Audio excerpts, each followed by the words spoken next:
네, 오늘 말씀은 사도행전 17장 16절에서 21절까지만 보겠습니다. 같이 읽습니다. 바울이 아덴에서 그들을 기다리다가 그 성에 우상이 가득한 것을 보고 마음에 격분하여 회당에서는 유대인과 경건한 사람들과 또 장터에서는 날마다 만나는 사람들과 변론하니 어떤 에피쿠로스와 스토아 철학자들도 바울과 쟁론할세 어떤 사람은 이르되 이 말쟁이가 무슨 말을 하고자 하느냐 하고 어떤 사람은 이르되 이방신들을 전하는 사람인가 보다 하니 이는 바울이 예수와 부활을 전하기 때문이로라. 그를 붙들고 아레오바고로 가며 말하기를 네가 말하는 이 새로운 가르침이 무엇인지 우리가 알 수 있겠느냐? 내가 어떤 이상한 것을 우리의 귀에 들려주니 그 무슨 뜻인지 알고자 하노라 하니 모든 아덴 사람과 거기서 나그네 된 외국인들이 가장 새로운 것을 말하고 듣는 것 이외에는 달리 시간을 쓰지 않음이더라. 아멘. 바울은 베레아까지 찾아와서 괴롭히는 데살로니가의 유대인들을 피해서 아테네에 이르게 되었습니다. 아테네가 어디입니까? 고대의 찬란한 문화를 피웠던 철학의 도시고 교육의 도시고 또 고대 과학의 도시이기도 하고 예술의 도시이기도 합니다. 한마디로 학문의 도시가 되는 것이죠. 지금도 과거 조상들이 만들어 놓은 그런 유물로 그 사람들은 많이 먹고 산다고 합니다. 그러한 도시의 우상이 가득했기 때문에 바울의 마음이 격분했다. 이렇게 16절 하반절에서 기록이 되어 있지요. 격분에 찬 바울은 전도하기를 멈출 수가 없었습니다. 그래서 17절 한번 보십시오. 대상이 누구든 가리지 않고 기회만 되면 복음을 전했는데 문제는 학술의 도시답게 학문의 도시답게 복음을 전했는데 이것이 뭘로 변질을 해요? 변질이 돼요. 논쟁으로 변질이다. 변론이 돼버렸다. 전도의 현장을 쟁론의 현장으로 바꾼 대표적인 사람들이 바로 18절에 언급이 되고 있습니다. 에피쿠로스와 스토아 학파의 그런 철학자들입니다. 그들은 누구인가? 그들은 바울을 말쟁이라고 평가하기도 하고 이방신들을 전하는 사람들이라고 판단하기도 했습니다. 그 의미가 무엇인지 우리가 한번 살펴보고요. 바울이 분노가 갖는 의미가 어떤 것이며 때때로 우리는 전도 현장에서 그런 일들을 만나기도 합니다. 우리는 살아계신 하나님을 전하려고 하는데 받아들이는 사람은 전혀 엉뚱한 곳으로 말을 이끌어가는 그런 쓸데없는 짓을 하는 경우를 많이 봅니다. 지나고 나면 얼마나 그 시간이 아깝고 그 시간에 다른 영혼을 전도했으면 오히려 더 많이 했을 텐데라고 생각한 적도 많이 있습니다. 심지어는 몇 달씩 매달려서 전도하면 또 같이 돌아가고 하는 그런 사람도 제가 만나본 적이 있습니다. 그런 경우에 우리는 어떻게 행동하는 것이 옳은 것인가 이런 부분들에 대해서 비록 짧은 본문이지만 많은 교훈을 우리에게 전해주고 있습니다. 우선 아테네가 어떤 곳인가 한번 정리를 해보죠. 오늘날 우리가 살고 있는 이 도시와 결론적으로 얘기하면 상당히 많은 부분 담아 있습니다. 어떤 분들은 그렇게 얘기하더라고요. 실질적으로 오늘날 우리가 살아가는 문화가 그 문화에서 그 뿌리를 내리고 있는 서양 문화가 중심이다. 근본은 같다. 이렇게까지 이야기하기도 합니다. 오늘날 많은 사람들이 바로 그러한 이유 때문에 아테네를 방문합니다. 그리스를 방문하죠. 그런데 목적이 무엇이냐에 따라서 보는 시각이 달라진다는 얘기예요. 관광을 목적으로 간 사람들은 돌로 만들어진 고대의 건축물을 보고 감탄합니다. 와, 2000년 전에, 2500년 전에 어떻게 이런 건축을 쌓을 수 있었지? 여기에 관심을 기울이고 정신없이 사진들을 찍어 옵니다. 그러나 바울은 관광이 아니라 무엇을 위해서 갔어요? 영혼을 구하러 갔습니다. 전도를 위해서 방문하고 있습니다. 고대 화려한 문물과 역사적 그런 그 유물들을 보기 위해서 아테네를 찾은 것이 아니라 영혼을 구원하기 위해서 갔던 것이죠. 목적이 달라지면 관점이 달라지게 됩니다. 보는 시선이 달라지게 된다는 것이죠. 다른 사람이 보지 못하는 것을 바울이 발견을 하죠. 바울은 지금도 남아있는 고대의 그 거대하고 멋진 유물들을 보면서 감탄하지 않습니다. 그게 관심도 없었어요. 그는 다만 그 성에 가득 찬 것을 보고 무엇이 가득 찬 것? 우상이 가득 찬 것을 보고 그 마음에 격분이 일어났다. 이렇게 성경이 표현하고 있습니다. 선교학을 공부할 때 과목 중에서 제일 공감이 안 가는 항목이 있었습니다. 즉 유럽의 선교사를 파송해야 된다라는 필요성을 교수님이 말씀하시는데 전혀 마음에 와닿진 않아요. 왜냐하면 어려서부터 그 세계사나 뭐 이런 지리를 공부할 때 보면 반드시 유럽은 무슨 국가로 분류가 됩니까? 오랫동안 기독교 국가로 분류됐는데 우리가 그쪽으로부터 복음을 전함을 받았는데 무슨 거기에 또 선교사를 파송하나? 그런 생각에 한동안 머리를 지배하는 바람에 아주 수업에 애를 먹었습니다. 그런데 유럽 그 선교사 중에 그 미국 분이신데 라이온스라고 하는 분이 있었습니다. 그분이 기록한 말씀을 보고 그럴 수도 있겠구나 그런 생각을 해본 것이 바로 오늘 본문하고 연결이 되는데요. 그분은 유럽을 관광하는 사람들은 그 대충 훑어보면서 겉모습만 보고 온다는 것이죠. 그렇기 때문에 크리스찬들이 봐야 할 것을 못 보고 있다는 것입니다. 오늘날 정말 유럽에 필요한 것은 복음인데 어떤 복음이냐면 바울이 전했던 바로 그 복음이 필요하다는 거예요. 지금 유럽에는 모양만 기독교 국가지 그런 바울이 전했던 핵심적인 것 이런 내용들이 다 빠져 있다고 그는 주장을 하고 있습니다. 그것을 다시 주입을 해야 된다는 것이죠. 저도 여기에 굉장히 공감을 하고 비로소 이제 공부를 제대로 했습니다만 역사가들은 바울이 방문했을 때 아테네는 그 위상과 영향력이 거의 완전히 줄어드는 시대에 접어들었다고 그렇게 말을 하고 있습니다. 왜냐하면 문화와 교육의 중심지라는 인식은 있었지만 정치적이고 경제적인 영향력은 이미 많이 감소하고 있었기 때문입니다. 오늘 본문을 보게 되면 그 이유를 세 가지로 이렇게 증언을 하고 있습니다. 첫째는 16절 말씀처럼 한번 생각을 해보십시오. 16절의 특징이 뭡니까? 바울이 무엇을 봤다고요? 우상이 가득했다. 이것이 아테네를 별 볼 일 없는 도시로 만들고 있다는 것입니다. 우상이 무엇입니까? 이사야 41장 29절을 보게 되면 보라 그들은 다 헛되며 그들의 행사는 허무하며 그들이 부어 만든 우상들은 바람이요 공허한 것뿐이니라. 그렇죠?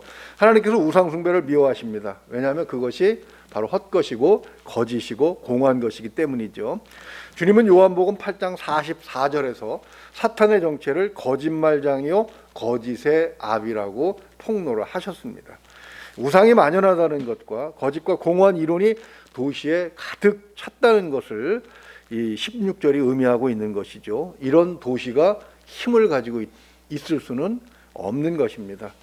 저도 몇 년 전에 한번 말씀드린 적이 있는데 8월이 되니까 생각이 나네요. 일본을 한번 방문한 적이 있었죠. 관광이 아니라 그 아시아의 청소년들을 모아서 영성 훈련을 하는 그런 방문이었습니다. 그래서 그랬는지 도쿄를 돌아보는 시간에 마음이 참 답답해져 오더라고요. 가실 때마다 그걸 느끼시는지 모르겠는데 저는 돌아다니면서 관광에 대한 흥미를 잃어버렸습니다. 먹는 거, 상품, 문구, 음식점 우상하고 연관이 안 된 것이 없더라고요. 다 연관이 되죠. 여러분은 어떻게 느끼셨는지 모르겠습니다만 지금은 일본은 아직까지 힘이 좀 남아 있습니다만 그런 우상 숭배를 제해버리지 않는다면 찬란한 아테네가 쪼그라든 것처럼 일본도 그렇게 쪼그라들 것이다 라는 생각을 할 수밖에 없었습니다. 아니나 다를까 지금 그러고 있죠. 많이 힘이 줄어든 것을 볼 수 있습니다. 둘째는 그들이 추구하는 헛된 지식 때문입니다. 고린도 전서 8장 1절과 2절을 제가 읽어드릴게요. 우상의 재물에 대하여는 우리가 다 지식이 있는 줄을 아나 지식은 교만하게 하며 사랑은 덕을 세우나니 만일 누구든지 무엇을 아는 줄로 생각하면 아직도 마땅히 알 것을 알지 못하는 것이요. 이렇게 말씀을 합니다. 우상 숭배가 만연한 문화에서 지식은 헛될 수밖에 없다는 것을 아테네가 증명을 하고 있죠. 18절 말씀 한번 보십시오.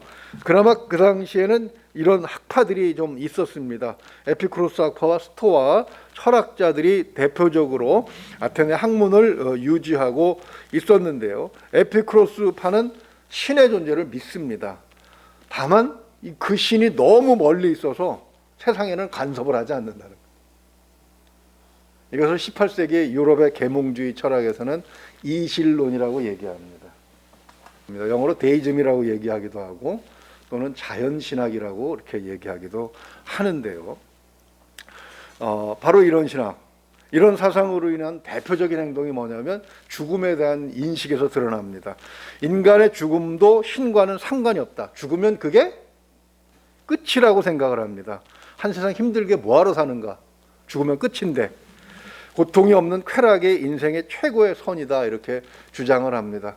여기서부터 이제 막 뿌리를 내리기 시작한 게 그 마약을 이용해서라도 쾌락을 추구하는 것이 더 좋다라는 그런 사고방식들이 19세기 말 20세기 초에 한동안 미국뿐만 아니라 전 세계를 휩쓸었죠. 우리가 히피라고 기억하고 있는 그런 현상들이 여기서부터 출발했다고 얘기하는 분도 있습니다. 그 반대로 스토아는 범신론을 주장합니다. 만물이 다 신이라는 거죠. 뭐 우리나라 가지고 있는 그런 얘기인데, 그 신은 불꽃 같은 영혼인데 스파크가 일어나듯이 인간 안에서 거주하다가 인간이 죽으면 다시 신에게 돌아간다라는 것입니다. 이들은 그래서 운명론을 주장합니다. 이 세상의 모든 일은 신의 뜻이기 때문에 무슨 일이 일어나도 분노하거나 불평하거나 하지 말고 수용해야 한다는 것입니다. 세상은 큰 불이 일어나서 모든 것을 소멸시키고 또다시 시작되는 역사를 반복하고 있다고 그렇게 믿고 있습니다. 오늘날 유럽의 힘이 예전 같지 않습니다. 그것은 삶에 아무런 도움도 되지 않는 그런 철학적 사상이 아테네를 위축시키고 있는 것과 마찬가지 현상이 아닌가 싶습니다. 이 세 번째로 오늘 본문을 보기 21절 한번 보십시오. 21절 보게 되면 모든 아덴 사람과 거기서 나그네 된 외국인들이 가장 새로운 것을 말하고 듣는 것 이외에는 달리 시간을 쓰지 않음이러라, 이렇게 돼 있죠. 자, 새로운 것에 대한 성경적 평가는 어떻습니까? 판단은 어떻습니까? 성경은 새로운 것에 대해서 어떻게 이야기합니까? 전도서 1장 9절 기억하시죠? 이미 있던 것이 후에 다시 있겠고 이미 한 일을 후에 다시 할지라 해 아래 새 것이 없나니, 이렇게 성경은 말씀하고 있죠.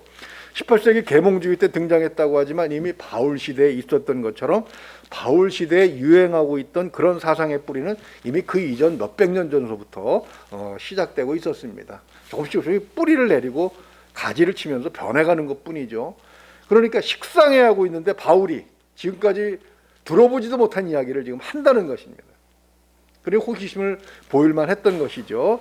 그러나 만연한 우상숭배 문화 속에서 지식이란 헛되고 거짓되며 공허하다라는 인식을 무의식 속에 가지고 있었기 때문에 바울의 복음을 받아들이는 것보다는 그저 다른 자신들이 모르는 지식 중에 또 다른 어떤 것 하나가 추가되는가, 그렇게만 생각을 하고 있었던 것입니다.